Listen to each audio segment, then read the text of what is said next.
It was not the scent of bread, nor the dew of a gentle dawn that greeted you. No, the morning of a medieval village rose with a stench a heavy, sour perfume of manure, pig slop, stale sweat, and the faint but ever-present smoke of wet wood fires. This was the opening chorus to every day in the year 1321 in England, and you plucked from the clean, conditioned world of hot showers. Simple folk with rosy cheeks, a kind blacksmith hammering away. The truth was far more grimy. No electricity, no tractors, just your hands, your back, and the dull blade of a plow pulled by a stubborn ox or mule. Your feet, untrained for uneven earth and wooden clogs, would blister, and you would drink water laced with things you couldn't pronounce: E. coli, cholera. The water, drawn from shallow wells or streams, was often shared with livestock. Cleanliness was not sacred, survival was. You would sow, weed, harvest, and thresh from the dim hours of dawn until dusk bled into night. It told you that suffering was holy, that your place, be it in filth or fire, was ordained. The afterlife mattered more than the now. Your lungs, raised in filtered comfort, would struggle. You'd cough until your ribs hurt. You'd wake with eyes swollen from the fleas. You'd try to find solace in the stars, only to realize the nights were colder than you imagined and full of howls, real and imagined. And questioning this was heresy. Heresy meant trial. Trial meant flames. And then, after you collapsed into a straw mattress crawling with lice, the rats would come searching for scraps near your feet. The timber-framed homes were crooked and damp. Lice clung to your scalp, feeding on blood, laying eggs that hatched in the seams of your garments. There was no laundry soap, and the many inventive ways they believed the devil walked among them. Beside a snoring sibling, beneath a roof that creaks and moans with the wind, welcome to the past, no detergent. Just a cold stream, maybe some lie and hope. Your food would be richer, yes, but it would also be riddled with parasites, rancid fats, and wine gone sour. The spices used were not for flavor but for masking decay. A simple cut could rot your arm within days. The barber surgeon would arrive with a rusty blade and a bucket. No anesthetic, no antiseptic. You would be held down by neighbors and family as your limb was sawn off over a pile of hay. If you survived the blood loss, the infection might still claim you. A roast that stank might still be served with cloves and vinegar. Bread was coarse, full of grit from the millstones. It wore down teeth faster than time. With walls that sweated mold and roofs that leaked in the gentlest rain, it was thought to open the pores and let disease in. Instead, perfumes and herbs were crushed and dabbed on clothes, masking the rot with the fleeting scent of lavender or sage. There were no glass windows, only oilcloth or wooden shutters. In winter, the cold slithered through every crack like a hungry snake. In summer, the heat turned houses into ovens of fleas. Citrus soaps and sterilized surfaces would begin to weep before breakfast. There were no toilets. There was no toilet paper. Chamber pots if you were lucky, a cold patch of earth if not. The streets were rivers of rot. The medieval world had no patience for idleness. The first light meant labor, hard, ceaseless, physical work. The kind that made your bones ache before you were 20. The kind that left men bent like old trees before they reached 40. If you were born to a peasant family, your fate was carved before your first breath. You would work the land not as a noble owner, but as part of it, an extension of its demands. Human waste was thrown from windows with a cheerful cry of "Gardes l'eau," a warning in Norman French meaning "watch out for the water," which was never water at all. It was a slurry of what had been eaten and expelled, and if you had the misfortune of walking beneath a window at the wrong moment, you might receive a gift more historic than you'd ever hoped for. Even if you avoided the airborne hazards, you'd face the mud. Not just soil and rain, but mud infused with animal blood from butcher stalls, fish guts from market tables, and the leaking black effluence of thousands of unwashed humans and beasts. You might have imagined the medieval village as picturesque, quaint cottages. You, soft and clean, would already feel sick, but you wouldn't be allowed to sleep in. There were no machines to help you, and you wouldn't be able to stop scratching. Fleas nested in every fold of your tunic. If you asked for a bath, you would be laughed at. People bathed rarely. In many places, water was feared. Your skin, unused to coarseness, would crack. Even if you were a nobleman, let's pretend, for mercy's sake, that you would not be spared. And then, of course, there was medicine. You, with your knowledge of antibiotics, sterile gauze, painkillers, would scream. A cough might mean consumption. A rash might be leprosy. Prayer was the only pain relief. And even that, most days, felt thin. The church ruled everything. It told you when to eat, when to fast, when to kneel, and when to confess.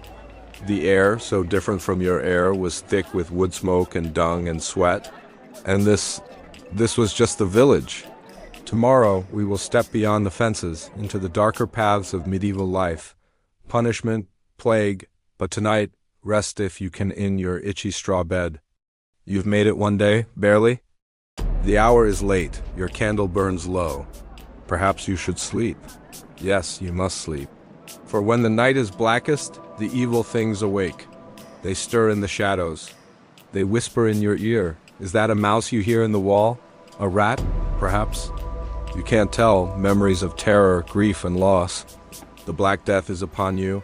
Pestilence from the east, they say. Rats in the ships, they say. All they know is that people are dying. Thousands are dying. Families are dying. Friends are dying. Lovers are dying. You are dying. Your breath comes fast and hot. Your throat is raw and dry. You cough and bleed. You cannot eat. You will not sleep. The fever climbs. The darkness grows. Is that a hand you feel on yours? Cold, so cold. And is that a whisper in your ear? So near, I must tell you. You must know. The end is here. Memories of the innocent slaughtered, the helpless crushed. A way to cheat death, they say. A way to stay young, they say. Drink the blood of the innocent. Eat the heart of a lamb. Anoint yourself with a mermaid's tear. Tie a red ribbon around your finger. Dance naked under the new moon. Sing songs of light. Beat a dead man's drum. Summon spirits in the night. Dance with the devil, worship the snake, believe and live forever. But none of these ways work. Only death awaits. It lingers in the corners. It presses on your chest. It wraps around your throat. It burrows in your bones. You cannot fight it. You cannot stop it. All you can do is wait. Wait for the end. Wait for the darkness. Wait for oblivion. Memories of kings and queens, beggars and priests. Memories of you, how you survived, how you did not. How love died and hope withered. How the sun did not shine and the moon did not glow. How the stars hid in the sky and daylight brought no cheer. How winter turned to spring and the birds still did not sing. How trees stood bare and roots ran deep. How stones remembered and bricks whispered. How the ghosts walked in the gardens. How the dead played in the streets. How the living envied them. You remember, don't you? Don't try to just lie still and cover your eyes. Do you feel that draft? The window is open. Come, don't look. But if you must, you will see only darkness. What's that smell? Musty, like old cloth and bones. And what's that sound? Faint, distant chanting. Hail, hail, the witch is dead. Burn, burn, the witch is dead. Did you see her? The hag had a face like a gargoyle and wings like a bat. She cackled and howled. She flew away. She flew away on a broomstick, pursued by the village boys. They chased her through the streets, over the rooftops, under the church, and when she disappeared, they found a cat, green, fat, and hissing. This place is cursed, everyone said. The plague, the war, the endless hunger, this place is cursed, they said. Now you need rest, let the fever break, tomorrow is another day. You'll wake up strong and whole, you will rise up and shake the curse. Just close your eyes and dream of sunlight, dream of warmth, dream of white fields and happy sounds. Do you hear that laughter now? Is that your father singing? Yes, and mother's voice. And do you see them now? Through the trees, waving to you, come, don't go yet. You must not leave this bed. Not yet, not ever. This is not a story. These are memories. The year is 1348. You are dying, but there is a way. Life in medieval times was brutal, disgusting, and short. If you managed to survive the stink, the labor, and the punishments, you might have hoped to live a little longer. But then you got sick. Not with the diseases, no cold, no flu. Imagine a rash that spread like fire, a fever that burned for days. If you were wealthy, you might call one. He was the medieval multitasker, shaving beards, extracting teeth, setting bones, and sawing off limbs. He worked fast. He had to. Boils? A woman in labor was handed a holy relic and told to grit her teeth. They would hand you a spoonful of crushed wormwood and murmur a prayer to Saint Sebastian. Medicine was not science. It was faith wrapped in folklore. It was mud, blood, and whispers, and it rarely saved. And if you dared complain, if you spoke of strange germs or invisible microbes, they would think you mad, or worse, possessed. So sleep tonight knowing that if your head aches, if your stomach turns, if you cough in your sleep, there would be no relief. No pharmacy, no answer. Only the wise woman, the bleeding bowl, or the grave. There were no midwives in some towns, only God. If the child was breech, malformed, or stuck, she might die. Both might. Few questioned it. Women were born to bleed. And when death came, it was wrapped in ritual. The body was washed, shrouded, and buried quickly, especially during plague, but not always safely. Graves were shallow, plague pits were mass. The soil was never still. Dogs dug, rain exposed the bones, and the disease lingered. Rub them with the bones of a martyr? Toothache? Rub a prayer to Saint Apollonia while pressing garlic into your gums? No one truly knew what worked. Most treatments did not. And then came the plagues? The most infamous, of course, arrived in 1347. The Black Death. You would not have lasted a day. It began with a cough. Then chills. Then the buboes, swollen, blackened lumps in the groin and armpits. The stench of rot clung to the air. The infected died within days, sometimes hours. Their bodies were flung into pits. Whole villages emptied. Cities fell silent. Doctors in beaked masks stuffed with herbs to ward off evil miasmas walked the streets like specters. Bells tolled endlessly. Priests whispered last rites until they too fell. And what did they believe caused it? Bad air, a curse, a conjunction of planets. The wrath of God. So they turned to flagellants, roving bands who whipped themselves in the streets, hoping pain would earn divine mercy. Others blamed the Jews. Pogroms erupted. Thousands were burned, drowned, exiled. None of it helped. And through it all, the treatments continued. Leeches, mercury, vinegar-soaked sponges, pigeon flesh applied to buboes, fumes of sulfur, and prayers, always prayers echoing into the sky. There was no anesthesia, only alcohol and prayer. If you had an infected wound, he would cut away the flesh with a red-hot knife. If your leg turned black with gangrene, he would amputate at the knee, tying your limb with rough cloth and cauterizing the stump with a burning iron. The screams, raw, wet, and inhuman, would echo through the village, and yet he was trusted. Because the alternative was the wise woman, an old figure feared and revered. She dealt in herbs, poultices, charms. She might mix valerian root for sleep, foxglove for the heart, henbane for pain. But if she healed too well, if the priest thought her knowledge unnatural, she could be tried for witchcraft. Healing, you see, had boundaries.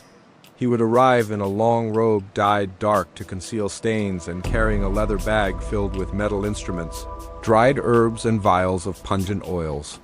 His knowledge came not from observation or experiment, but from ancient texts, mostly Greek, mostly wrong. He would not examine your lungs or ask about your diet. Instead, he would listen for the whispers of imbalance because your body, you see, was ruled by 4 humors: blood, phlegm, yellow bile, and black bile. Health meant balance. Illness meant one humor had gone rogue. A fever? Too much yellow bile? Melancholy? Black bile in excess, sneezing, phlegm rising, headaches? Blood, always blood. The solution: restore the balance. So the doctor, with steady hands and confidence born of superstition, would bleed you. He would slice open your arm with a lancet and let the blood pour into a bowl. Maybe a pint, maybe more. Your face would pale. Your vision would blur, but he would smile. This was healing. He might place leeches on your skin, watching them fatten as they drank you.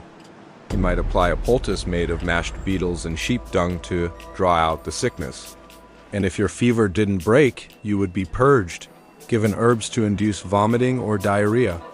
If you bled from both ends, it meant the treatment was working.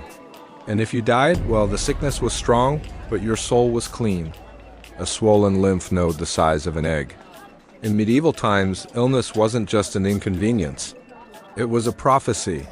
You might believe in your comfortable world of clinics and prescriptions that medicine means healing. But in the Middle Ages, medicine was ritual, folklore, guesswork, and often a death sentence dressed as salvation. Start with the physician. But let's suppose you didn't have a physician. Most didn't. Then you went to the barber surgeon. For the poor, most turned to charms, relics, and saints, a sore throat. Tie a strip of cloth to a holy tree. Even childbirth, the most natural act, was deadly. You, dear traveler, might cry out for penicillin, for clean water, for a sterile bandage. But they would not understand you. Hey guys, today's big question, what would it have been like to sleep in a medieval castle? Spoiler alert, not very well. But what's the point of seeing the furniture and tapestry displays when you have unexperienced what it was truly like to stay in one? Well, history professors, a job that doesn't pay much but offers unique benefits, has done just that. So let me share some insights. The lord and lady at the high table, the rest below. Sometimes above ground, more often below, beneath the chapel, beneath the feast hall. Its walls were slick with moisture, the air thick with mold and old blood. That seems so grand when you visit them actually inspired terror in the hearts of those who lived there. Perhaps you are wondering then how anyone could stand it, how anyone could call such a place home. We may return to the royal apartments next time, who knows? Maybe we'll hear a different tale. But for now, remember, no matter how safe your home seems, there's magic in the shadows, stories in the cracks, and spirits in the stairs. All you have to do is listen. Or maybe it's just the house settling. Either way, make sure to subscribe. There were no torches, only the faint light from above, if any. Chains rusted into stone. Rats ran freely. Screams echoed for days. Torture, though not constant, was always close. The rack, the thumbscrew. The Iron Maiden, though more myth than reality, captured the mood of fear. And even without formal devices, a simple rope and ceiling hook could break a man's spirit in hours. No forks, only knives and fingers, meat was torn, not sliced, ale flowed, not water. And the food, while richer than a peasant's, was not always safer. It spoiled fast, salted too long, cooked in rancid fat, eaten by candlelight so the color could not betray its age. And always there was hierarchy. Every gesture in the castle was laced with fear of offense. A misplaced glance, a word spoken too soon. To serve in the castle was to walk a tightrope of etiquette and danger. The wrong insult could earn you banishment, or worse, a sentence to the dungeon. Now, obviously, this is a big question with many potential answers. Which time period are we talking about? Which level of society? Step through the arched gate of a real medieval stronghold, and you will find not comfort, a well, deep and ancient, from which all drank sometimes after a body had been dumped in it. And above, the battlements, where guards paced endlessly, watching for movement on the hills. The threat of attack never vanished. Siege was a constant possibility. Every castle was a target. And siege meant horror. First came the fear, the gates closed, the stores rationed, fires doused, then came the stench. As days turned to weeks, food spoiled, water ran low, salted meat was chewed like bark. Bread grew mold. People began to die of starvation, of disease, of despair. The attackers might catapult corpses over the wall plague victims, rotten animals trying to sicken the defenders. Arrows never ceased, stones fell from the sky. And all the while, prayers were whispered, louder and louder as hope dwindled. And if the walls were breached, there was no mercy. A sacked castle became a hellscape. The lords might be held for ransom. The soldiers were slaughtered. The servants' women, children raped, butchered, taken. Fires lit from room to room. Pillage, chaos, blood on every stone. The chapel offered no sanctuary. The altar often became the site of final cries. But stone, cold, unyielding, eternal stone. Castles were not homes, they were fortresses. Their purpose was survival, not splendor. Built to withstand sieges, they were fortresses of fear-thick walls designed to keep out enemies, but also to lock in the icy breath of winter. Even the great lords, those who ruled the land, woke to chill in their bones. Fireplaces, if they existed, did not warm entire rooms. The heat rose and left the stone floors frigid. The air was damp, heavy with the scent of wet stone, burning tallow, and decay, because castles were not clean. They were crowded with servants, soldiers, squires, dogs, rats, and with all came waste. Chamber pots overflowed. Rushes on the floor were rarely changed, just sprinkled with herbs to hide the smell. In the corners, bones, crumbs, broken teeth gnawed by mice. Dogs barked. Cats fought. Insects nested in the draperies, in the beds, in your hair. And the great hall, the heart of the castle, was no quieter. There was noise, constant noise, echoes of boots on stone, the clatter of wooden cups, the murmurs of scribes, the shouts of guards, the crying of infants. Music from a lute perhaps, but never sweet or gentle. Rough voices sang drinking songs long into the night. How far from the center of power? Are we talking about an actual bedroom where the king and queen slumbered? Or is this more like a servant's chamber? We're going with the latter today as I feel it's more interesting. But don't worry, we'll get to the royal treatment later. Now, some of us are lucky enough to live near castles, so maybe we can pop over for a tour. First, you've heard the word before Castleland, perhaps you imagined luxury. Golden goblets, silk cushions, roaring fires. But that illusion belongs to fairy tales. Then there was the food. Meals were taken at long wooden tables. Ah yes, the dungeon. Not just a dark room, a place of shadows and secrets. But let's move outside again for a moment. The courtyard brought its own horrors, stables filled with dung, blacksmiths hammering day and night. So you can probably see now why these stone structures? You've escaped the village, you've survived the castle. Now you walk into the wilderness, but this is no quiet retreat. They knew better.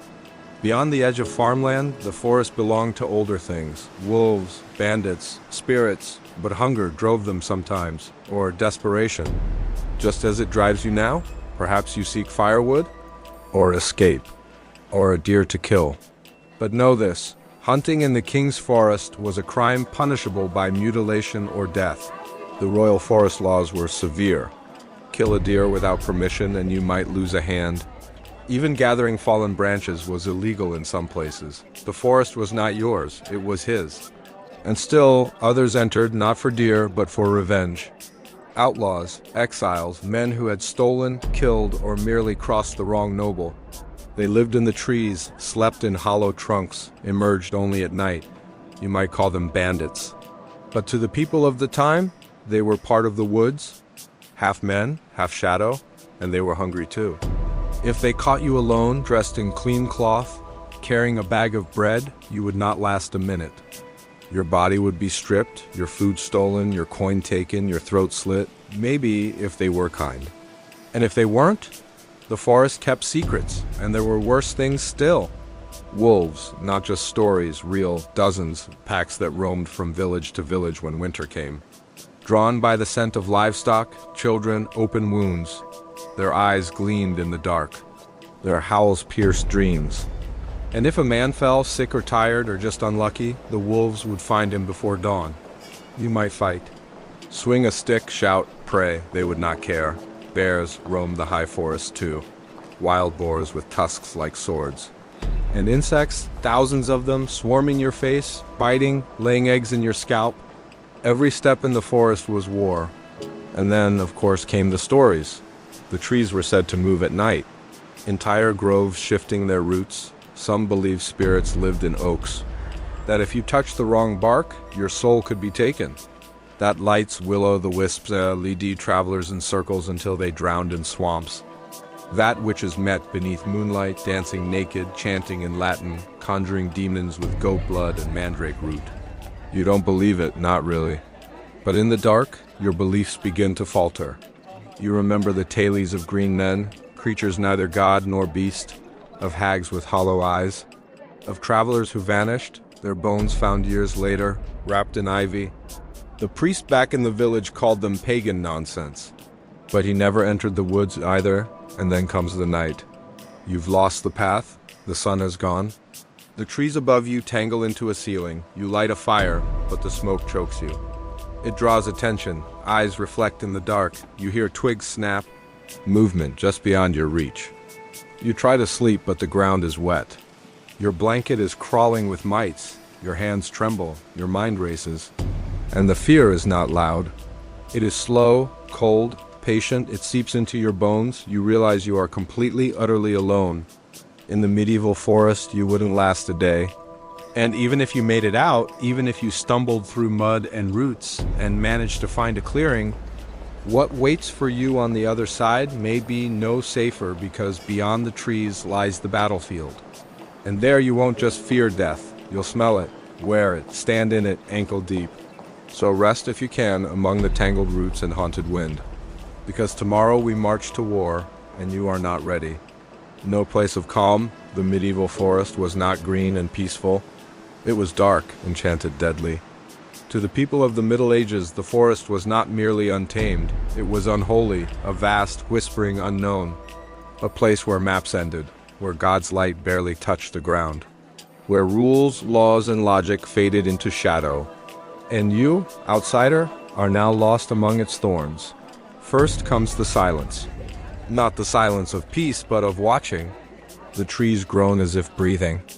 The wind carries voices that never belong to any man. You walk, but the path seems to loop. The undergrowth thickens. The moss creeps up your boots. You smell rot, wet bark, fungal decay. And something else, iron, blood. The villagers never went far into the woods. The year is 1346. Dawn breaks, not with light, but with drums. You wake to the beat of war, a thud like thunder in your chest. The forest is behind you now, but ahead lies something worse, the medieval battlefield. There are no ranks in tidy lines. No polished armor glinting beneath cinematic skies. This is not a noble affair, not a chessboard of strategy. It is mud, blood, and iron. Many are pulled from their horses and stabbed with 10, 20 blades. Their armor becomes a trap, with staring eyes, with guilt so heavy it sinks into your marrow. The men beside you are no longer friends, they are reminders of what you've done, of what you could still become. You march again, another village, another field, another war, because there is always another war. And what did you fight for? A lord's pride? A king's insult? A strip of land you will never see again. No one tells you that. They only hand you a spear and say, hold the line, you wouldn't last a day. Not on the battlefield, not with iron in your blood, not with the weight of death on your hands. And even if you survive, the worst is still to come, because soon you'll return home, to famine, to plague, to a world that has moved on without you. And you'll carry the war in your eyes, but tonight, try to sleep. While the screams still echo across the field and the ravens pick at the fallen, tomorrow we enter the monastery and discover that even in silence the world was not free of pain. They die like beetles flipped on their backs, screaming. The banners fall, the field is won, and then the looting begins. The enemy dead are stripped, rings pulled from fingers. Boots taken, gold teeth knocked out, sometimes not from corpses, but from the still breathing. Mercy is rare, you take what you can. A sword, a pouch. A cloak, still warm, then comes the count. You may be among the wounded, your arm shredded, your ribs cracked. There are no surgeons here, only the camp followers, women, children, old men who drag the injured to the edge of the field. There, the barber surgeon waits. Your wound is dirty, he does not clean it. He pours wine into it, then sears it shut with a hot iron. You scream. Your vision goes white. He says you are lucky. Others lose limbs or die that night from fever. You sleep, if you can, beneath a makeshift tent made of corpses and blankets. The moans of the dying fill the night. Rats begin their work. And you know, deep down you may not wake up. And if you were conscripted, pressed into service as most men were, would not ride in on a horse, gleaming like a knight. You would walk for days, sometimes weeks, carrying your own provisions, your own rusted spear, your own fear. You are a foot soldier, expendable, untrained, afraid. The camp is chaos. There are no tents for the common man, just makeshift shelters built from damp branches and rotting cloth. You sleep on straw or nothing. The sound travels, horns, shouts, hooves pounding like war drums, and then they appear. Not across a flat plain, but from the mist, trees part. Banners rise, a surge of motion, chaos shaped like men. The world becomes very small, your breath, your heart. The man beside you shaking so badly he drops his spear. Someone laughs a high, desperate sound. Another begins to weep. And then clash iron on iron, wood cracks, swords scream. Shield split. You eat moldy bread, hard cheese, and hope the salted meat hasn't spoiled. You don't know who's friend, who's foe. You just swing and scream. There is no room for glory. There is only survival.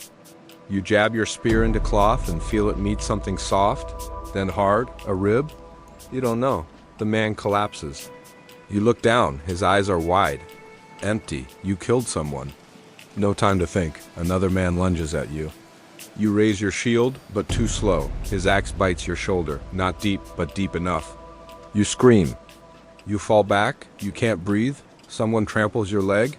All around you men die. They don't fall quietly. They sob. They spit. They scream for their mothers, their gods, their wives. The ground is mud now, churned with blood. Limbs are strewn like broken branches. A man crawls, one hand pressed to the stump of his knee, another is vomiting his intestines hanging like rope. This is not a moment. It is an eternity. You're numb. You swing because others are swinging. You run because others run. You survive because someone else dies in your place. The air reeks of sweat, old fires, and something else, fear, because you know what's coming. You hear it in the whispers, the horses being readied, the sharpening of blades, the prayers murmured beneath breath. Then comes the order, form up. There's no formal training, no rehearsal. Just men, shoulder to shoulder, clenching weapons they barely know how to use. A rusted pike, a bent dagger, a wooden shield with a fading crest. The knights ride ahead, yes, but you will meet the first wave. You hear the enemy before you see them. The first few seconds are confusion, and the knights? They ride through, yes, but not untouched. If you do wake, it is not to celebration. War does not end with trumpets. It ends with silence. As soon as the sun rises, the monks rouse you. Your eyelids feel heavy, but it is too cold to sleep. And anyway, it is nearly impossible to rest with the constant drone of chanting echoing off the cold stone walls. Every night, your pain, your fear. It is not even worse, you are not alone. Here, the monastery is full of sinners. You share this fate with many. The vows taken, the oaths whispered, the prayers intoned, they are all meant to bind you to this life, to make you holy. But are you really closer to God here? Or are you merely closer to hunger? You are surrounded by girls and women, equally subject to the routines and rituals, equally denied the joys of the flesh. Some, have entered willingly, seeking a life of piety. Others have been sent by family as children. Some as punishment, some to avoid dowries. Some believed they were holy. Others simply had no choice. Their convents were not gentler. They bled under the same rules, fasted to the same clock, whispered the same prayers until their voices failed. And if a nun disobeyed, if she was caught in love or worse, with child, the punishments were unholy. She might be walled in, sealed alive inside a chamber of stone, a small slit left open for water, for air. For decades, until death, this was mercy, and so you pray harder. Sleep less, fast longer, you see others break. A brother who mutters in the corner, lips dry with madness. Another who whips himself in secret, hoping pain will purify his soul. Another who walks barefoot in winter, refusing warmth as penance for impure thoughts. And then there are the confessions. The monk confessor listens daily. You kneel before him and admit everything. Every flicker of desire, every dark dream, every longing, and if you don't, God knows, the devil waits. So you confess? Even when there is nothing left to confess, your very thoughts become sin, pulled from cold sheets to chant in the dark. The night office matins is mandatory. 7 more services follow throughout the day: lauds, prime, terce, sext, none, vespers, and compline. The hours are not yours. Perhaps it is enough to dedicate oneself to something larger than self. to escape the chaos of the world, even if only to embrace the chaos of an empty heart. The clock is not mechanical, but sacred, every breath measured in prayer. Your bed is a wooden plank. Your clothes a rough robe, thick and scratchy, tied with a simple rope. You eat in silence, speak only when permitted. Confess your thoughts daily. Deny your body comfort. Deny your soul rebellion. This is discipline. Meals are sparse, pottage, bread, sometimes beans, sometimes none, watered wine.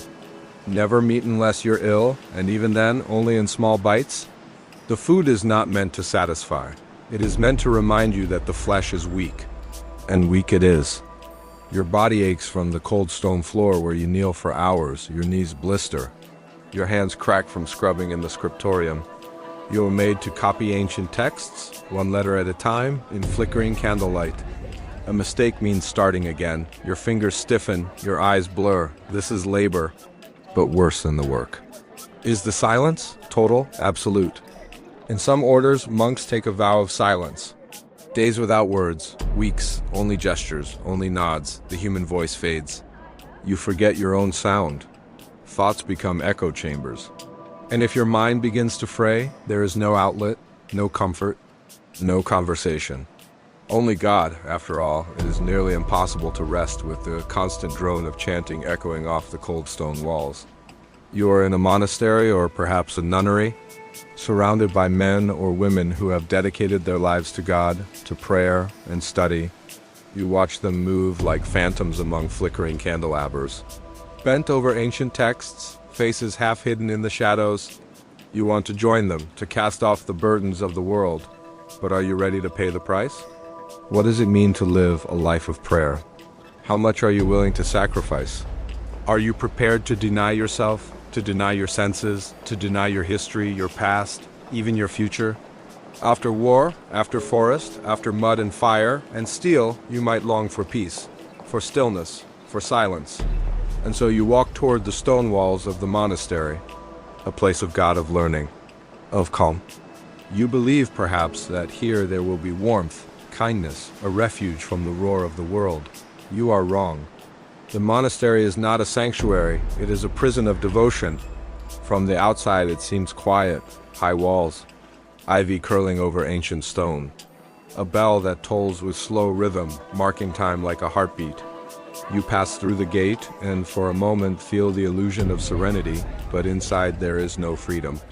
You are no longer your own, you rise at midnight. He watches from the painted crucifix, from the stained glass above the altar. From the statues staring with marble eyes, he sees your doubts. You think this is hell? And yet, despite all this, or perhaps because of it, some people found peace in monasteries. The medieval city, a living nightmare, where even the sun is choked by buildings and the stench of humanity lingers heavy in the air. Join us as we bring you the sights, sounds, and smells of the medieval city. All around you, the clamor of commerce fills the air. The weight of all those bodies pressing in on you grows oppressive. The scrape of a cart on cobblestones and the shouted banter of merchants hawking their wares. A solemn cortege of monks or friars chanting prayers as they escort a recently deceased soul to its final resting place. Or perhaps you see a group of laughing children dotting between the legs of passersby. Their innocent glee, a jarring contrast to the grim reality that surrounds them. But above it all, the incessant drone of human voices rises and falls. Like the tide, a constant reminder that you are never alone, never truly safe. The towering church spires taking on a sinister aspect, their gargoyles leering like grotesque demons. And then there are the rats, fat and numerous, scurrying through the filth and grime, carrying diseases that could fell a man as quickly as a sword thrust. The medieval city is a labyrinth of sound and fury. Let me know in the comments below. And don't forget to subscribe for more immersive historical tales. Stay tuned for more adventures, and don't forget to join the conversation by leaving a comment. Your feedback keeps us going. Thanks for watching. A place where the air is thick with the musk of humanity and the stench of decay. It's a sensory overload unlike anything you've ever experienced. Your skin crawls and you long for a breath of fresh air, but there is none to be found here. Turning back, you realize that escape is impossible. Darkness is a shroud that covers the city like a heavy blanket, muffling the sounds of the day and casting long, menacing shadows that dance and twist in the flickering lamplight. Now, the streets are a treacherous maze, filled with lurking dangers around every corner. There are pickpockets and cutpurses waiting to make an easy profit off unsuspecting travelers. And the dimly lit alleys and passages hide all manner of unsavory characters, from drunken brawlers to common prostitutes. Behind you, the massive city walls loom like an unbreachable fortress, a silent testament to the power of those who built it. And before you, the crowds surge relentlessly forward, a sea of humanity that offers no respite, no moment of peace. Peddlers hawk their wares, blacksmiths ring their anvils, and children scurry through the crowds, dodging stray dogs and chamber pots. Towering structures, many stories high, cast long shadows over narrow lanes, barely wide enough for two people to pass. At ground level, the air is thick with the aroma of roasted meat, freshly baked bread, and 1,000 other scents that assault your nostrils. And when you stop to think about it, these aromas mingle with an undercurrent of something less savory. A cloying sweetness that clings to the back of your throat and makes your stomach turn. The sweet smell of death, from the animals slaughtered daily in the open-air markets to the countless humans who die and are left to rot in the streets. The city is a graveyard of both the living and the dead. Your journey through Europe's historic heartland takes us deep into the medieval city. Here, life was cheap and death even cheaper. This is a medieval city, a place where life and death intertwine in a messy, pungent tapestry, where the constant din of human activity is punctuated only by the distant toll of a church bell or the crack of a whip. What would you experience if you visited such a city? How would you survive a day in the medieval city? With 100,000 people crowded together in just a few square miles, resources were scarce and tempers flared. Escape to the countryside was impossible. No matter where you went, you brought the city with you. This is our series where history comes alive through immersive storytelling. You see, this is no modern metropolis. As the sun climbs higher in the sky, the heat intensifies, making the already stifling air almost unbearable. In the distance, you hear the rhythmic clang of a hammer on steel. If you manage to stay away, you might catch sight of a procession winding its way through the throngs of people. And as night falls, the city transforms. Even the familiar landmarks seem to change in the darkness. Would you survive a day in the medieval city? You wake in darkness, though it's morning. Your straw mattress is damp. The sound of boots in the alley has faded. But beneath the floorboards, you feel something, movement, not footsteps, not water. Something older, deeper. There is a world beneath the city, and today you go below. It starts with a stairway hidden behind a butcher's stall, another through the crumbling door of a forgotten chapel. Or maybe an open sewer grate? Yes, that one, half covered by hay and refuse, exactly where the rats pour from. Hold your breath, the Undercity is not mapped. It was never meant to be explored. It was built, abandoned, rebuilt, and abandoned again. Layers of stone and bone, carved by centuries and left to rot. You drop into the dark. The air hits you like a fist. Stale, wet, rotting, it smells of time itself, like everything the surface world has discarded, pressed into mud and left to whisper. You light a torch. The walls glisten. They're stone, but slick with mold. You see marks, scratches, initials, curses in Latin, prayers in Old French, some fresh, some carved so deep they bleed black. You move forward. The tunnel narrows. You're stooping now. You hear water dripping. Chains clink somewhere ahead. Maybe a rat, maybe not. There's no wind down here, no sun.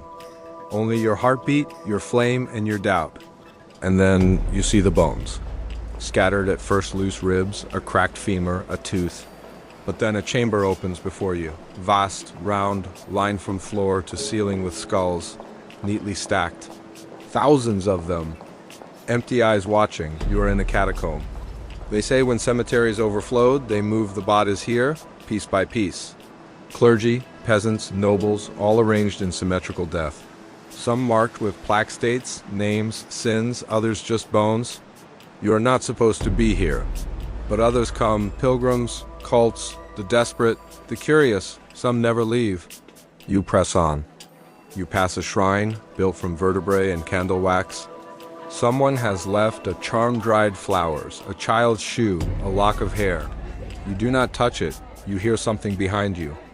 You do not look, you keep moving. The deeper you go, the older it feels. The stone changes Roman brick, Saxon mortar, Celtic carvings barely visible beneath the soot. Time lives here, side by side. You are walking not through space, but through centuries. And now the river, it runs black, wide, slow, it has no name. Some call it the night stream. It's not part of any map, yet it moves with purpose, dragging things from one forgotten chamber to another. You see bones float past, a doll, a crucifix. You cross it on a bridge of iron and wood, half rotted. It groans. You do not linger. On the far side, the air grows colder. Not damp now, cold? As if the earth here remembers winter from 1,000 years ago and never let it go. You find a chamber, round, silent, in the center, a stone slab covered in dust. You wipe it clean, carve deep.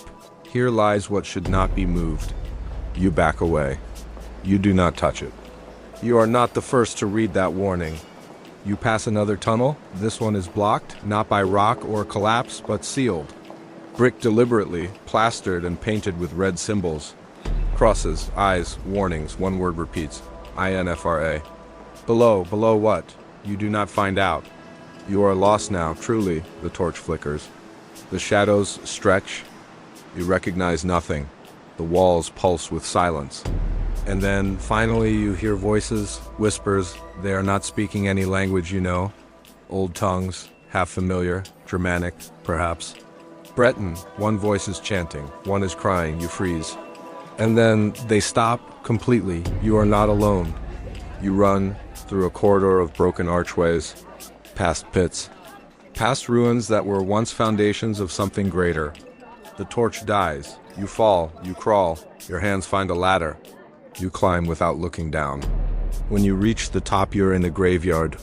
Open air, fog, the city at dawn, just visible through the mist. You breathe, finally, but you do not speak. Not for a long time. Because what lies beneath the medieval world is not just dirt and sewage.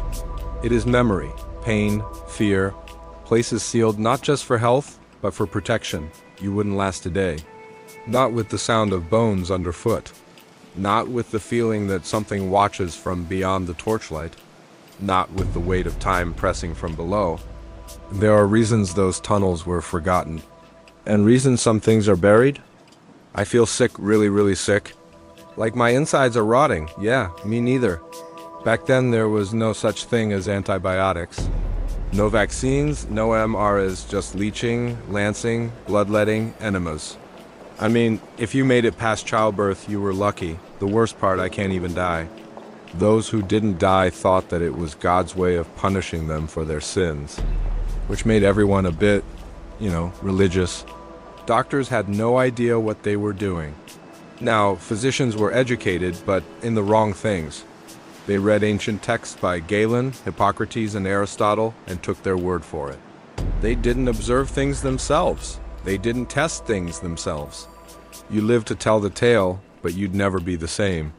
For starters, now you have a limp and now you have nightmares. And every time you smell a freshly cut lawn or fresh laundry, you think of that barber surgeon and you wonder if it was worth it. They just blindly followed what was written thousands of years ago. They wouldn't even look at your leg. First, they'd ask you when you were born, what time you were born, what star sign you are. They'd examine your urine, hold it up to the light, sniff it. Then they'd put a few drops on a piece of gold foil and see if it clumped together. Kind of like litmus, but more complicated. Then they'd feel your pulse. This is important. Feel your pulse. They didn't know how to prevent diseases.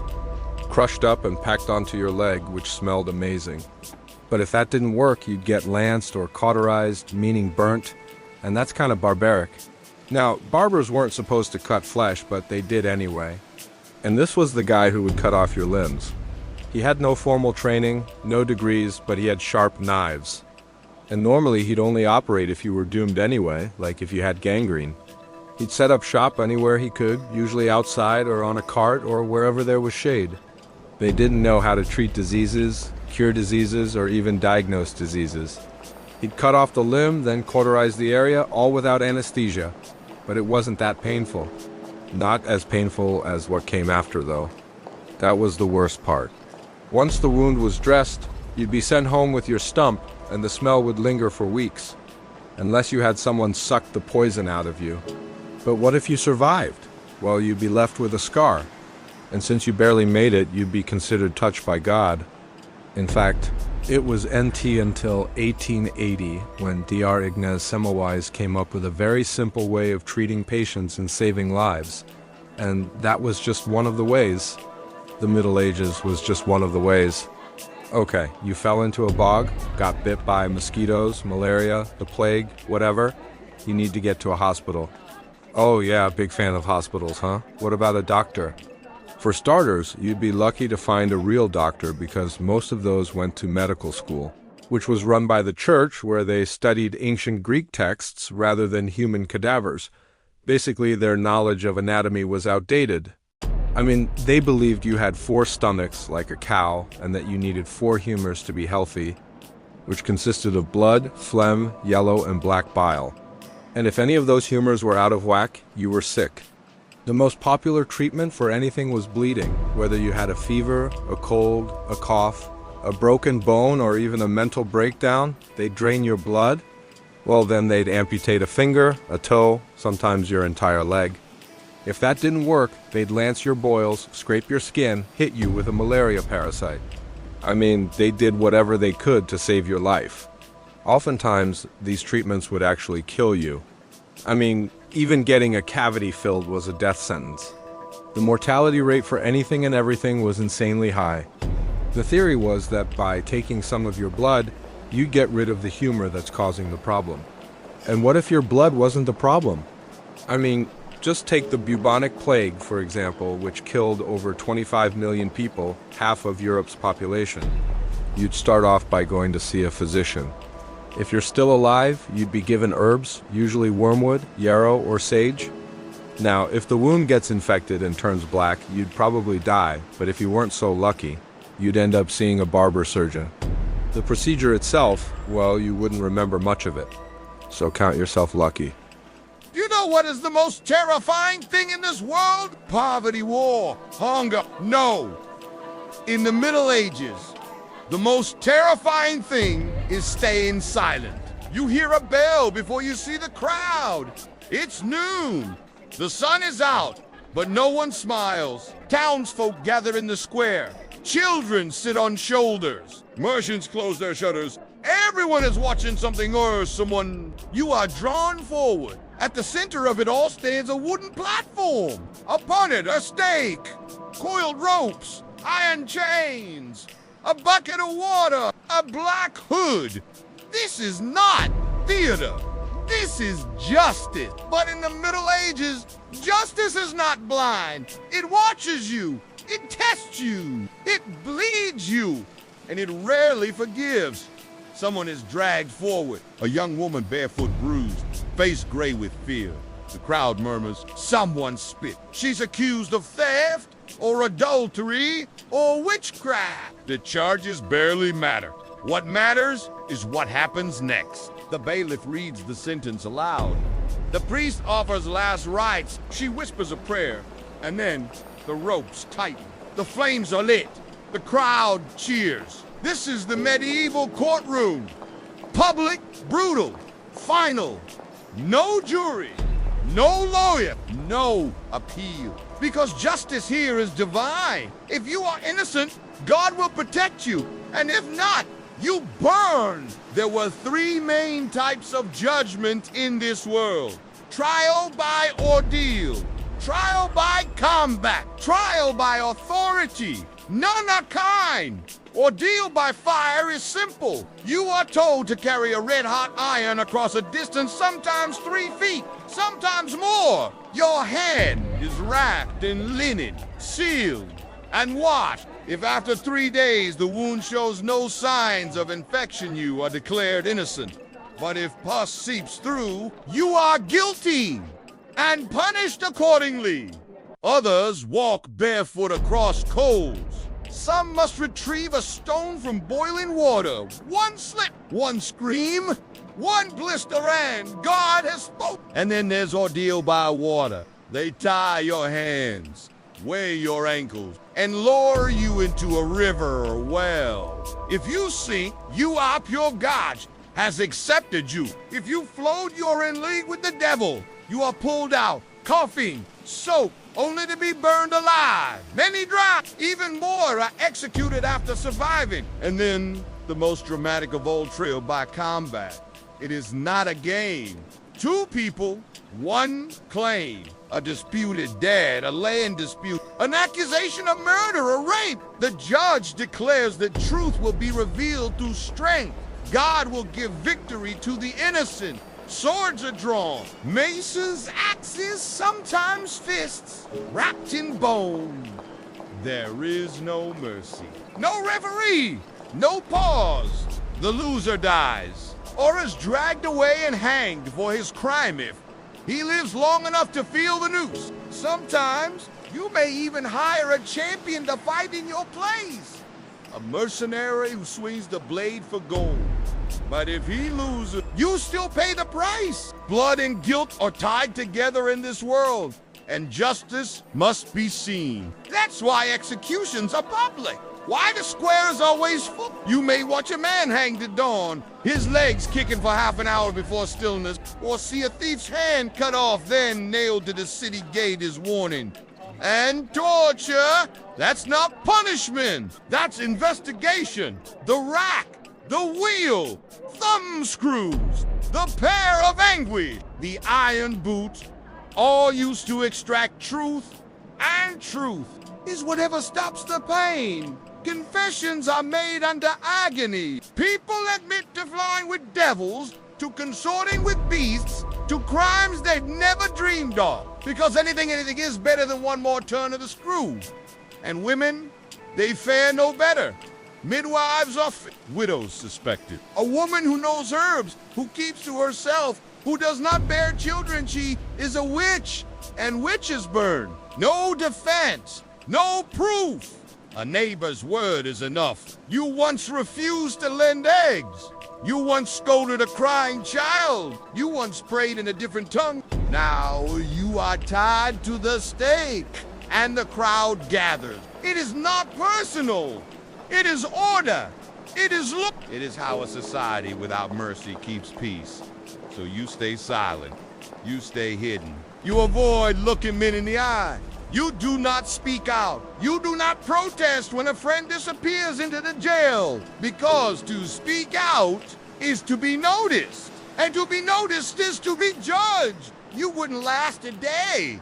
Not in a world where fear is law, where justice tastes of ash and iron, where innocence is proved by how well you scream, and guilt is decided by how long it takes you to die. Even kings are not immune. Royal treason brings the cruelest punishments: hanged, drawn, and quartered. Your belly open before your eye, your limbs scattered to the corners of the realm, your name erased from every record. Because justice here is not about truth, it is about control.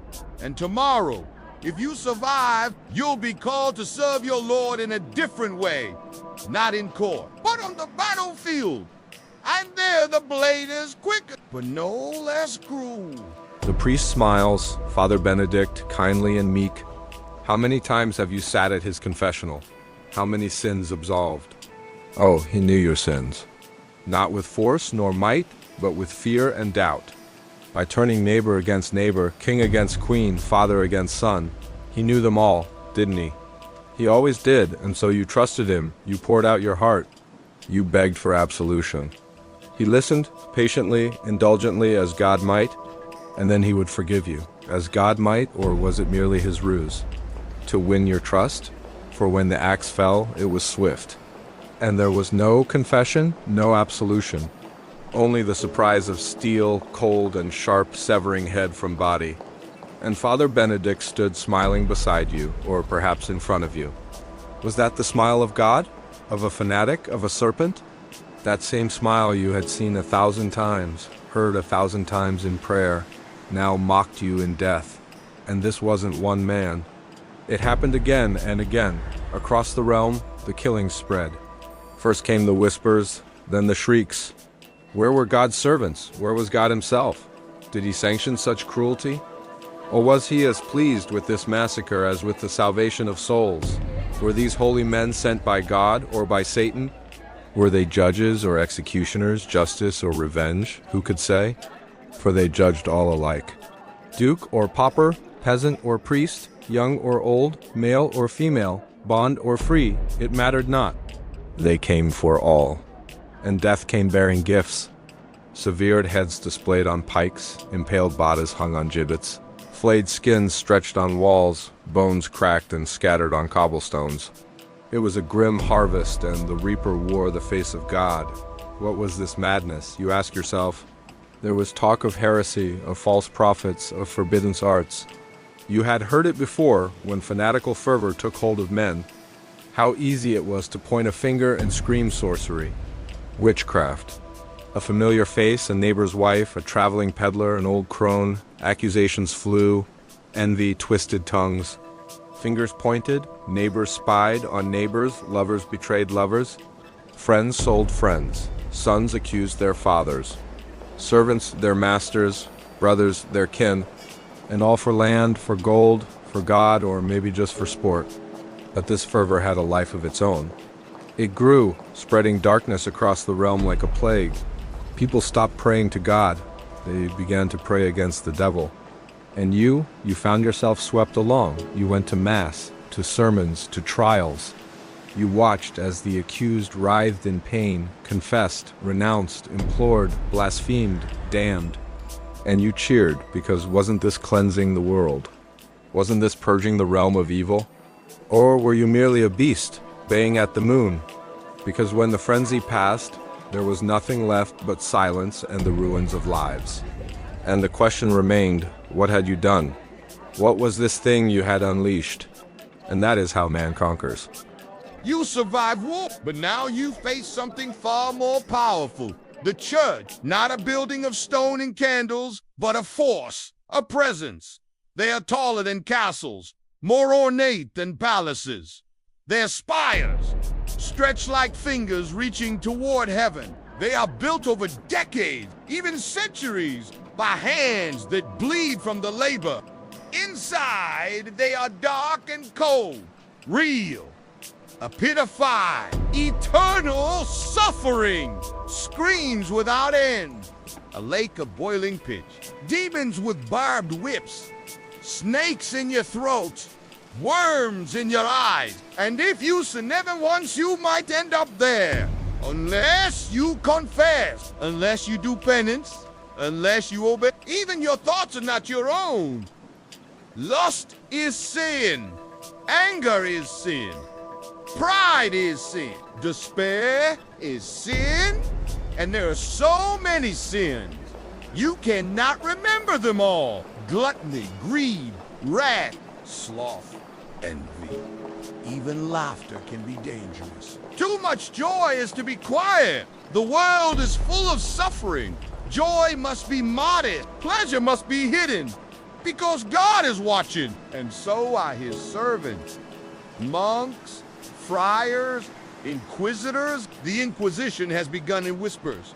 In some places, it is already roaring. People disappear. Homes are searched. Books are burned. Neighbors are interrogated. You fear books. You fear thoughts. The church says reading is dangerous for the untrained. Only the clergy may read the Bible. You, a peasant or townsman, must trust their word to read scripture yourself. Heresy, to copy it, worse, to disagree. Death. There are dungeons beneath monasteries, Chains, racks, iron mat. Questions are asked with fire and steel. Truth is extracted from screams. Stone vaults echo with whispers. Candles flicker like dying hope. Statues of saints stare down in silence. That perhaps the earth was not the center of all things. He vanished. No one speaks his name now, because fear is holy. You light candles for the dead. You pay for masses to shorten their time in purgatory. You buy splinters of the true cross.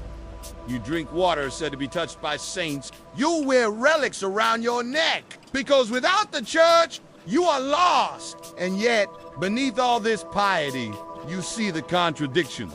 The priest preaches humility, then collects silver. He condemns lust, then whispers to serving girls. He demands confession, then silences your questions. But you say nothing, because to accuse a priest is to accuse the church, and that is suicide. So you kneel, you fast, you chant, you attend feast days, and burn candles during Lent. You listen to bells tolling, the canonical hours, prom, terce, sext, nun, vespers, compline, and they become your calendar, your clock, your heartbeat. And when plague returns, when death sweeps through again, you are told it is punishment for sin. Yours, the sins of the world.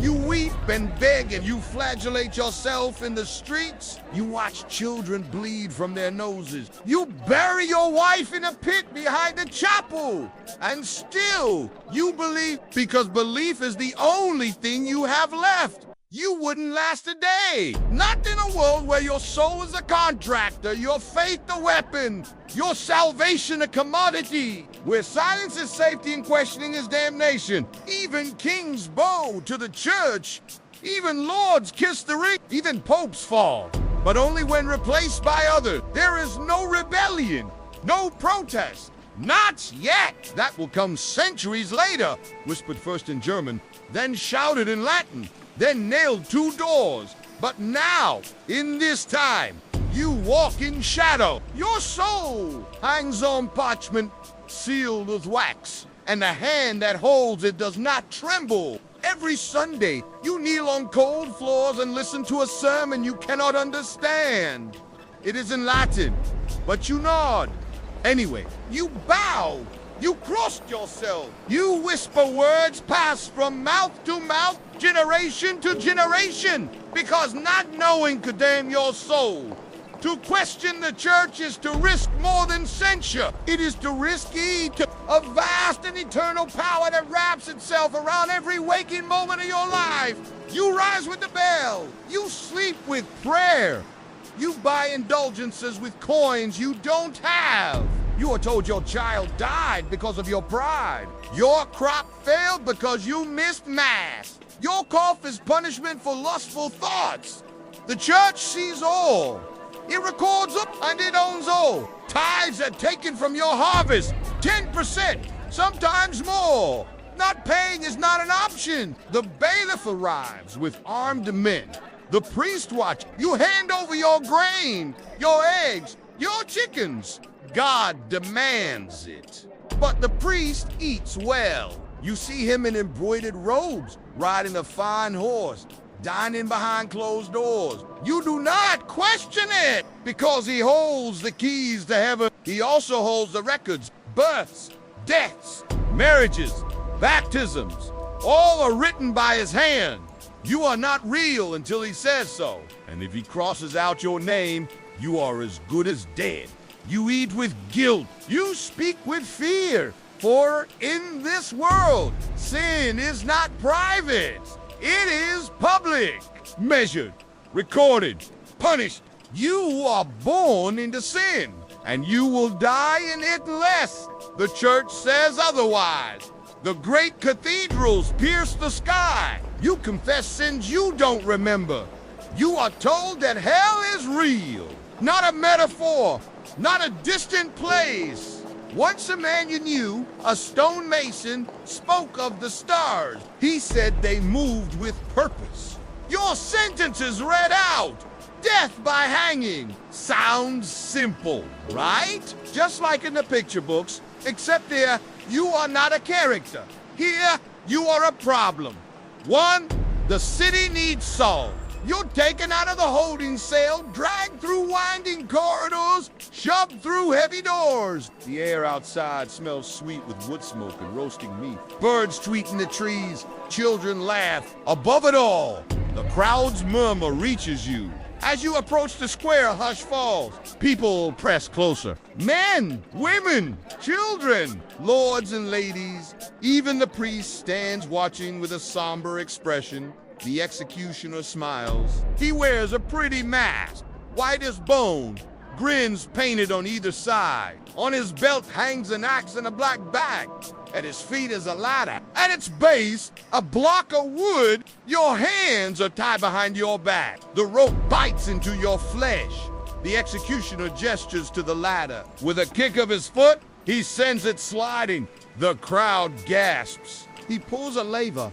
A trap door in the floor opens. The ladder drops into the pit. Your head swims. The executioner gestures again. Someone shoves you roughly. The block is cold and hard against your knees. The faces above peer down at you. You see the shine of polished armor, the rust of unwashed muskets, the gleam of gold chains. You smell stale sweat and perfume. They've come to watch you die, to see if you break, to ensure their safety.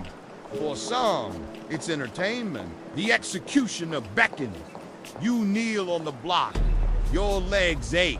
You look up at him. He doffs his mask, wipes his brow, winks at a child, picks up his axe. His eyes are dull. You think he does this often? The crowd is silent now.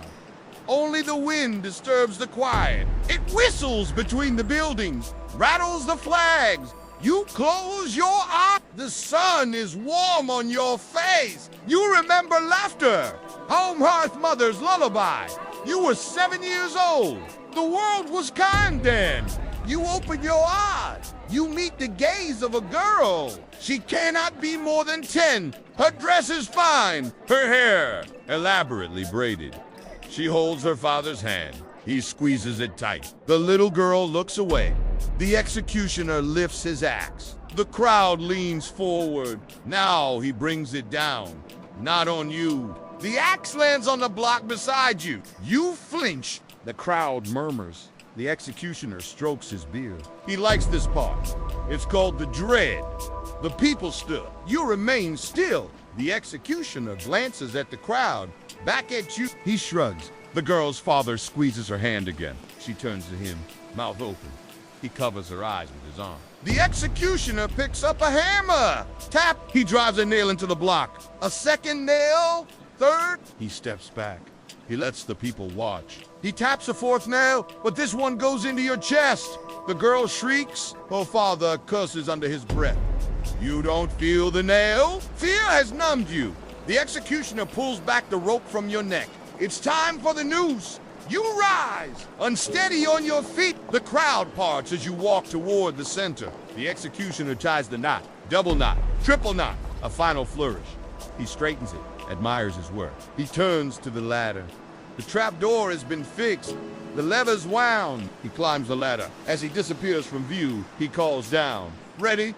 The crowd roars with anticipation. A man shouts, "Let the red." Another adds, "May his dogs tear him limb from limb." The executioner adjusts his mask, grinning at that. He looks at the block, pats it as if to soothe a pet. He pulls a lever. The trapdoor flies open.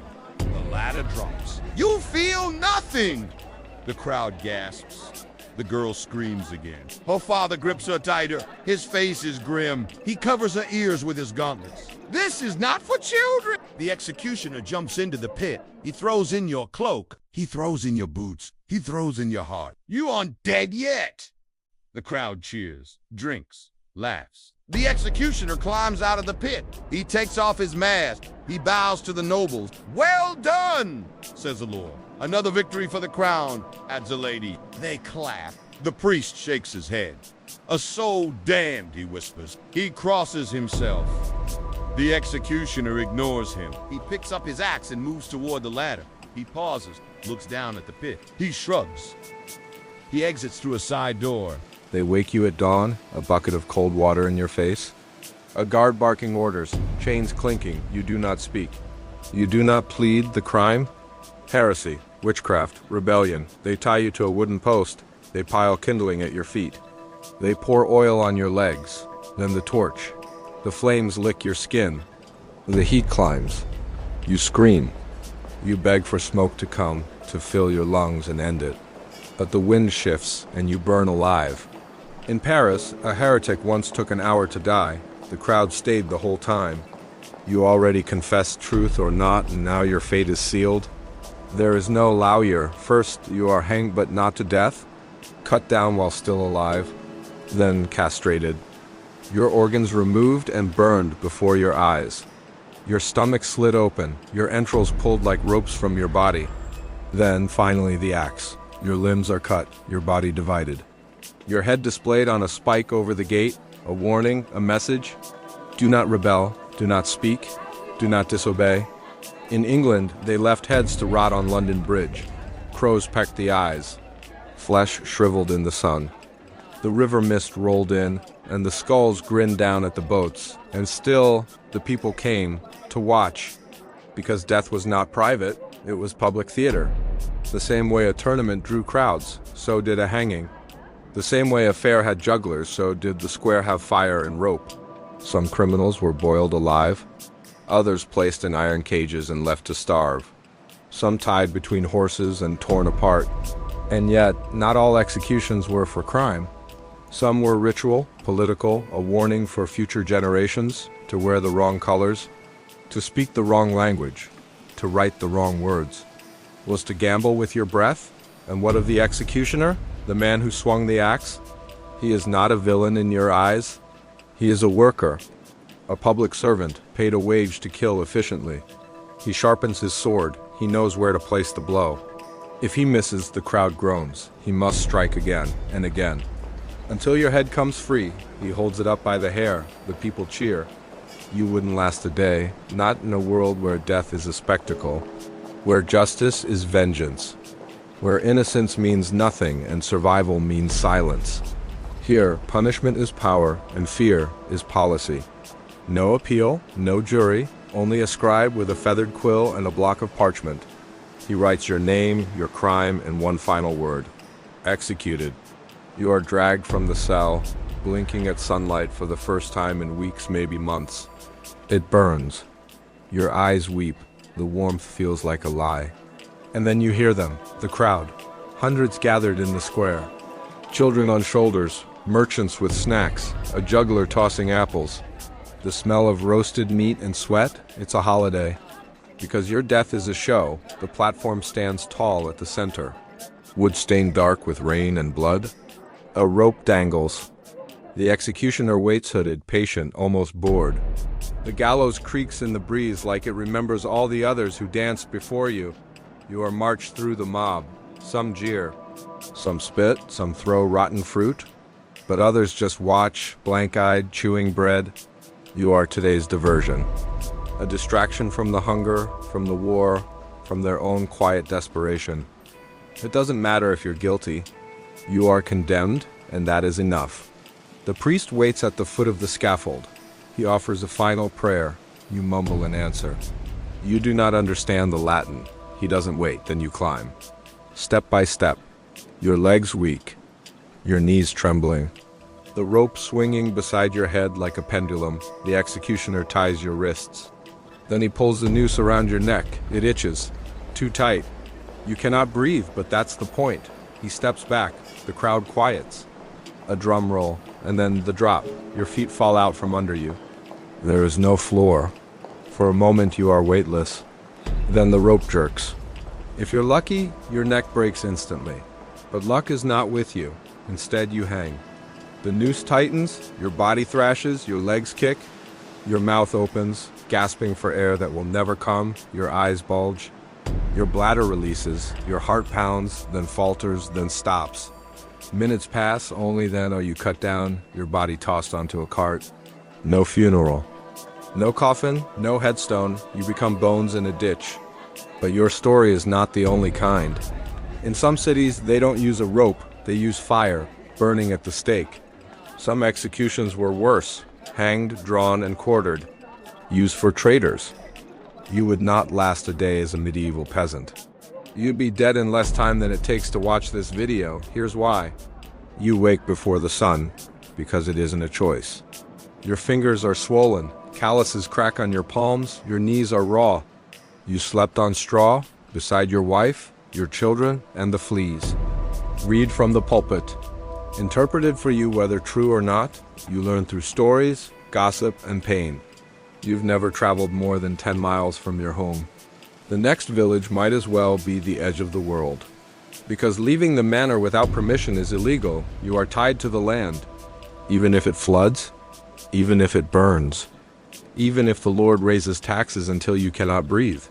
Your children will inherit your burden, and their children after that. You toil from sunup to sundown, and even in the dark there's work, fetching water, chopping wood, tending livestock. And when you are done, you sleep with the pigs snorting beneath your floorboards. That is, if you're not coughing yourself to death. The one-room hut reeks of sweat, smoke, and manure. There are no windows, just a hole for air. Your neighbor's child died of a fever last week, another of the pox. You've seen the sores. Only a woman with herbs and whispered prayers risking accusations of witchcraft if she cures what the priest cannot. And you sharpen your scythe, because tomorrow the Lord expects more barley, and the weeds won't pull themselves. There is no retirement, no pension. You will work until you collapse, until your heart gives out in the field, or until disease claims you in your hut. And when that day comes, you will be buried in a wooden box, in a shallow grave, with a wooden cross and no name. No story, no monument, just dust. You wouldn't last a day. Not under the sun that burns and the mud that swallows. Not with the silence of hunger and the weight of obedience. The buboes, the blackened fingers. But you cannot leave. There is nowhere to run. You are needed in the fields, and the fields are your chains. Winter is worse. The harvest is long gone. The stores are low. You ration bread. You chew bark. You boil soup made of old bones sometimes. You dig for roots beneath the snow, and still the tithe is owed. The church does not hunger. The manor's fires are warm. And you're wrapped in rags, skins stretched tight over ribs, pray to survive until spring. You pray because it is the only thing you have. The priest says your suffering is holy. He says it will be rewarded in heaven. He says to obey, you do, because questioning God is heresy, and heresy leads to the stake. And you've seen what fire does to a man. Your teeth hurt, your stomach grumbles. You eat bread hard as stone and a sip of ale. Water isn't safe. The village stream runs brown from waste. You've seen it make children cough blood. You step outside. The morning mist clings to the fields, and that's where you spend your day, with your back bent and your hands in the dirt, plowing, planting, harvesting, mending fences, feeding pigs. You use tools made from wood and rusted iron. If the oxen fall ill, you plow alone. If the rains don't come, your crop fails. If the crop fails, you starve. But the tithe is still owed, a tenth of everything to the church, a share to the Lord. And you, the one who did the labor, eat what remains if anything remains at all. There is no insurance. No savings, no mercy. Your hands are always working. Your back is always bent, but your head must always bow lower. It's the sound of a rooster, the cold breath of dawn, the aching in your joints. The knowledge that today, like yesterday, belongs to someone else. You are a medieval peasant, a serf, not a slave exactly, but not free either. You belong to the land, and the land belongs to the Lord. Everything you touch, every crop you grow, every chicken you raise, belongs to Him, and you're reminded of that with every toll of the church bell. You stretch. You pass the manor on your way to the fields. Its walls are tall, its stone cold and clean. The Lord's banners flap from the tower. You do not look directly. That's not your place. His dogs lie better than you. He wears linen, drinks wine. Eats meat daily. You eat onions, root vegetables, grain porridge when you're lucky. And meat twice a year, maybe. Holidays are rare but cherished. Feast days give you a moment to breathe, to dance, to laugh. But even those are drenched in religion. Every step shadowed by the church. Every breath owed to God, or so they say. You do not read. There are no books. Only the Bible, guarded by the priest. Written in Latin, disease is constant. Your wife coughs in her sleep. Your youngest hasn't stood in days. But there is no doctor. Wake up, it's 1346. Welcome to the Black Death. You wake with a fever. Not medicine. They send for a priest, not a cure. And when death comes gently or violently, you are told to rejoice. Because heaven awaits, unless of course you missed confession. Then it's fire, but maybe it is an illness. Maybe you broke your leg, or your arm, or your ribs. There are no x-rays. No painkillers. Just amputation. Hot iron, saws without anesthetic. Screams that echo through the village. If you live, it's a miracle. If the wound festers, they blame demons. Sometimes they drill holes in the skull to release the evil spirits. This is called trepanation. No hygiene. No antiseptic, just a chisel and hope you die of infection. Or shock. Or both. Pregnancy. A death sentence for many women. Midwives operate by instinct and prayer. There is no prenatal care. No sanitation, no understanding of germs. If the baby is breech, they twist it with their hands. If the mother bleeds, she is wrapped in cold cloth. If she survives, they say she was strong. If she dies, they say God called her home. And the baby? 1 in 3 don't see their first year. The church won't bury them if they die unbaptized. So even in grief, there are rules. Medieval medicine is a game of dice played with your life. You are not a patient. You are a trial. One more body in a world that does not yet know why people die or how to stop it. And then comes the plague. A ship docks in Sicily, rats, fleas, death. It spreads like wildfire, boils on the skin, black blotches on the limbs, a fever that kills in days. No one knows what it is, but they think they do. The Jews poisoned the wells. The air is poisoned, it's God's punishment. They whip themselves in the streets. They burn witches. They quarantine villages by locking the doors and setting them on fire. 1/3 of Europe dies. And still, the physicians wear masks stuffed with herbs plague, masks beaks filled with lavender and cloves. They think it will purify the air. It does nothing. The graveyards overflow. Cart drivers walk the streets calling, "Bring out your dead." And the churches run out of prayers. You wouldn't last a day. Not in a world where a sneeze is a death sentence, where bloodletting is medicine, where superstition is stronger than science, where pain is common and relief is rare. Your body burns, but your fingers are ice. Your head pounds like war drums. Your lips crack. Your breath comes in ragged gasps. You know this is bad, but you don't know why. Because in the medieval world, sickness is not science. It is punishment. Your neighbors say it's a curse. The priest says it's sin. And the doctor, if you can call him, that says your humors are unbalanced, blood, phlegm, yellow bile, black bile, the 4 invisible forces that govern your body. This is what they believe. And if one is out of balance, you must be bled. You lie back on a rough wooden table, a cloth in your mouth, a bowl at your side. The physician, learned, Latin-speaking, arrogant, selects a blade. His fingers are stained with old blood. His eyes dart, unsure whether to open a vein or an artery. He slices, you scream, and your blood pours. You are told this is healing, that your bad blood carries the sickness away. That weakness is a sign of recovery. You pass out. And still, they bleed you. They place leeches on your skin. You twitch as they latch on suckers, wriggling teeth like tiny razors. They swell with your blood, your skin tingles, then goes numb. The leeches fall off fat, red, drunk. They are kept for reuse. No sterilization, no gloves, no understanding.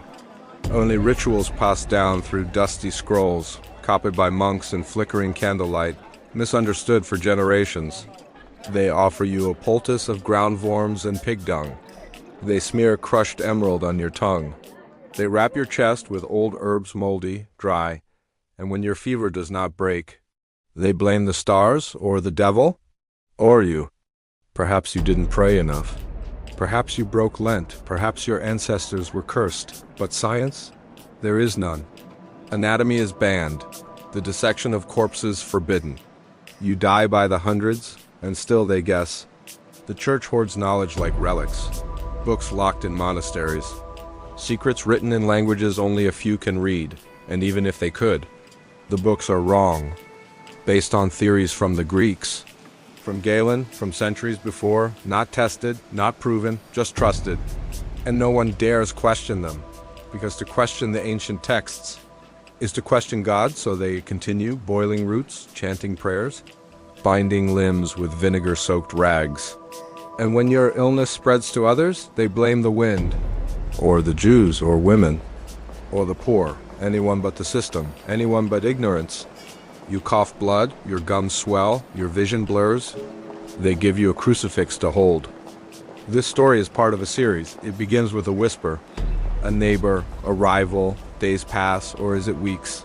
There is no way to know, no food, then stale bread. They call it auto da fe, act of faith, built not to find the truth, but to crush it. Because in the medieval world, belief is everything, not what you do, not who you are, but what you think when you're alone, what you wonder, what you whisper to yourself at night. That's what they punish. You wouldn't last a day. Not in a world where a question can be a death sentence, where doubt is treason, where pain is a sacrament, and silence is guilt. You are dressed in yellow robes. Make some dangerous, beautiful noise that could save your life, or get you burned at the stake. Just depends on what you say. Or maybe that's what they want you to think. See you tomorrow. A paper hat with flames drawn on it. You are led to the square. The town gathers. The priest reads your sins. And the flames are lit. Sometimes they tie you to the stake. Sometimes they strangle you first, if they're feeling merciful, but usually you burn alive. While choirs sing, while children watch. While the church prays for your soul, you die and they call it salvation. No water, then a flood of cold from a bucket. Mice scurry over your feet. And then the chains. You are brought to the chamber. It smells of rust and sweat and old screams. There is no judge. No jury. Only monks with tools. They explain what will happen. They say pain is God's scalpel cutting away sin, carving out falsehoods. They say you must confess, not because they want to hurt you, but because your soul is in danger and they are your saviors. So they begin, a priest. Someone says you asked the wrong question or read the wrong text. Or looked at the stars too long. Maybe you mentioned that bread felt thin during Mass. Or maybe you merely stayed silent too long during a sermon. That's all it takes. One whispered doubt. And the Inquisition knocks at your door, but they do not knock politely. They come in robes and hoods with crosses and scrolls, not soldiers, not kings, but something worse. Because they claim to act in God's name, and that makes them unstoppable. You are accused of heresy. You don't know what exactly. They don't tell you, not at first, because your words will reveal the truth eventually. You are taken from your home. Your children scream, your wife begs, but the Inquisition listens only to confession. You are blindfolded. Your hands are bound. You are led into stone corridors, torches flickering against walls slick with damp. There is no trial. Not yet. First comes the questioning. They sit you on a stool. They read you prayers in Latin. They ask if you love God. You nod, yes. They ask if you believe the church is never wrong. You say yes, of course. They ask if you've ever doubted. You pause because the question is strange. And your pause damns you. Now the real work begins. You are placed in a cell. No bed, no light, no warmth. First the strappado. Your arms are tied behind your back. You are hoisted into the air by your wrists, and then dropped, not to the ground. Just enough to pull your shoulders from their sockets. Your scream is muffled by a gag. They ask again, did you doubt the Holy Church? You whimper, no. They smile. They pull you up again, and drop, and up, and drop, until your arms dangle useless, dislocated, destroyed. Next, the rack. You are laid on a wooden frame, your limbs tied at each end. And slowly, turned, stretched, your joints pop, your muscles tear. You are told this is mercy. They say the truth must be extracted from flesh, because flesh is weak. and sin lives in weakness. If the rack doesn't work, they have more. The pair of anguish, a metal device inserted into the mouth. Or worse, twisted slowly until the jaws shatter or the other orifices bleed. The iron boot, your legs crushed with metal wedges. The heretic's fork, a pronged collar that keeps your head still. If you nod off, it pierces your throat. And all the while they ask you questions. Not to hear your answers, but to break your mind. And when your voice is hoarse from screaming, they give you a break. Not out of kindness, but so your execution can be arranged. Because whether you confess or not, the end is the same. This is the Inquisition, a machine of fear. Now get out there and make some noise. What would you do in the medieval dungeon? Would you go mad? Would you confess to crimes you didn't commit? Would you betray your friends? For justice in the medieval world was not about truth. It was about power. You are not presumed innocent. You are presumed convenient. They say you stole bread. They say you were disrespectful to a nobleman. They say you whispered in a way that made someone uncomfortable. You feel the cold seeping into your bones. They drag you out to a courtyard. They make you run. They whip you. They shackle you to a pillar. They echo with the ghosts of those who came before you. Sometimes you hear voices whispering in the night. Other times they fill you with purpose. They tell you to dig. With your fingernails, with your teeth. You carve into the walls. You make marks to track the passing days. You count the drips of water. Lords dine. No one will remember you. No one will look for you. No one will mourn you. This place is a secret. You are its latest secret, and secrets are meant to be buried. Ladies gossip. Would you go mad? Would you confess to crimes you didn't commit? Would you betray your friends? Would you turn on your own mind? Let us know in the comments. Minstrels play. Servants scuttle. King's plot. Queen's intrigue. All the while, beneath the castle, you are nothing. You search for a pattern in the shadows, but there is none. There is no pattern. There is no escape. And then they leave you. And when they leave, the rats return. And you know you will not see the morning light. You eat the crusts of dried sweat on your lips. You chew on straw for warmth. You drink water that drips from the ceiling because they've stopped bringing you any. You will die here. And it will not be a quick death. It will be a death of inches. A death of days. A death that eats away at your pride, at your hopes, at your dreams, at your very soul. It doesn't matter if it's true, because you were poor or foreign or unlucky. In others, the rats pick at your flesh. They dangle meat before your eyes. They toss bread into the corner, but the rats are faster. They snatch it up before you can reach it. In some dungeons, the fleas drive you mad. In others, the lice lay eggs in your hair. In some dungeons, the chains bite into your wrists. In others, the shackles are loose, so now you are in chains. And the darkness greets you like an old friend. They laugh. They bet on how long you will last. And you know they are right. Would you turn on your own mind? We think we know ourselves. We think we'd stand up against injustice. They sniff at your face. They scratch your eyes. Then come the fleas. Then comes the sickness. There is no toilet. Only the floor. And the floor is covered in everything that's left behind after a person breaks. Time doesn't pass here. It melts. There are no windows, no clocks, no sunrises. You forget what season it is. You forget your own name. We think we'd fight for our rights. But we've never lived where there were no rights. Where there was no justice. Where the powerful could crush you with impunity. The flickering torch sputters as you're dragged below. Not to court, not to trial, but to the dungeon. You curse them. You spit at the faces of your jailers. You rage against the unfairness of it all, and they laugh. They know that you will break. Everyone breaks. It's inevitable. What else is there to do? There are no witnesses. There is no record. Your screams cannot reach beyond these stones. You are invisible. The dungeon is a hole in the earth. It's a dark pit in the heart of the castle. It's a secret beneath the king's court. It's hidden beneath the noble halls. The walls drip with cold. The air stinks of rot, of mold, of desperation. You cannot stand. You cannot lie down. You are thrown into a space smaller than a grave because that's what this place is. A slow grave. First come the rats. They scurry over your limbs. There is nothing to do but wait for death. You stare at the dripping water. You listen to the scurrying rats. Sometimes they come for you in the night. Some dungeons are empty. In some dungeons, the rats grow fat. In some dungeons, they come for you occasionally to bring you water, to bring you food. In some dungeons, people come to gawk. They point at you.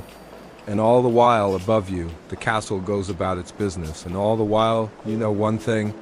So how long would you last in the medieval dungeon? In the Middle Ages, everyone dies. In every century, in every place. But how you died mattered more than life itself. They were not buried with honor. Graves overflowed. Corpses lay in streets. Dogs fed on neighbors. Fires burned day and night. And there was no ceremony, no rites, no mourning, just endless death. Those people, millions, were believed to die in sin. Because the church said plague was punishment, not a disease, a divine judgment. So even the innocent were damned. They were dug into shallow graves, 6 at a time, stacked like firewood. No coffin, no headstone, no name. Not because of the hunger or the torture or the filth, but because in this world, life is fragile, but death is final. And the worst fear wasn't dying, it was dying wrong, alone, unblessed, unmourned. To vanish from the world like smoke and to know with certainty that your soul would burn forever. That was the medieval nightmare, and it came true, every day for someone. The poor rotted into the earth and no one remembered them. Only the rich got tombs. Only the noble had funerals with candles and choirs. Everyone else vanished. Even execution wasn't the worst fate, because being forgotten was worse. To die in pain was horrible. To die and be erased, that was hell on earth. Some were burned alive, their ashes scattered to prevent burial. Some were gibbeted, locked in iron cages, and left to hang until the bones fell out. Some were excommunicated before death, denied the church's rights, cursed even as they lay dying. Others were desecrated after death. Their bodies dug up and flung into rivers, their skulls crushed with hammers, their names scrubbed from ledgers. Even saints weren't safe. If the church turned on you, they destroyed your bones, your relics, your memory. Because in the Middle Ages, to be remembered was a privilege, a reward. And to be forgotten, to vanish from the world like smoke, that was punishment. For criminals, sometimes the rope was not the end. Your corpse was put on display tied to a wheel, pinned to a door, hung on a city wall as warning. Flies laid eggs in your eyes. Crows stripped your lips. Children pointed mothers whispered your sins to their sons. This is what happens when you disobey. Even death was obedience training, because death was not the end, it was the verdict. And most people died badly. If you were lucky, you died in bed surrounded by family. A priest nearby, whispering prayers. He would press a cross to your lips, sprinkle holy water on your forehead. And if you were very fortunate, you might receive last rites, the final cleansing of sin before the soul left the body. That was salvation, that was peace. But most didn't get it, because most people didn't die slowly. They died violently, suddenly, or alone. A fever in the night, a wound that went rotten, a cart that crushed your spine, a famine that starved you from within. Or worse, on the battlefield, beneath hooves and arrows, screaming in blood-soaked mud while ravens circled above. And if you died without a priest, if your soul left your body before it could be blessed, you went to hell, not as metaphor but as fact. The people of the Middle Ages feared death, not for its pain, but for what it meant. Eternal punishment, fire, screaming, demons clawing your soul apart for all time. Not just for murderers or thieves, but for those who missed a prayer, who ate meat on the wrong day, who were not buried properly. Because the way your body was treated after death decided your eternity. The church said so. So when the dead were not buried in consecrated ground, when they were cast into pits or burned or hung and left to rot in the wind, those souls were thought to wander restless, unforgiven, forever. And most people? And what of the plague, the Black Death? Whole villages wiped out. Priests couldn't bury fast enough. You may think you're strong, you may think you're wise, but you wouldn't last a day.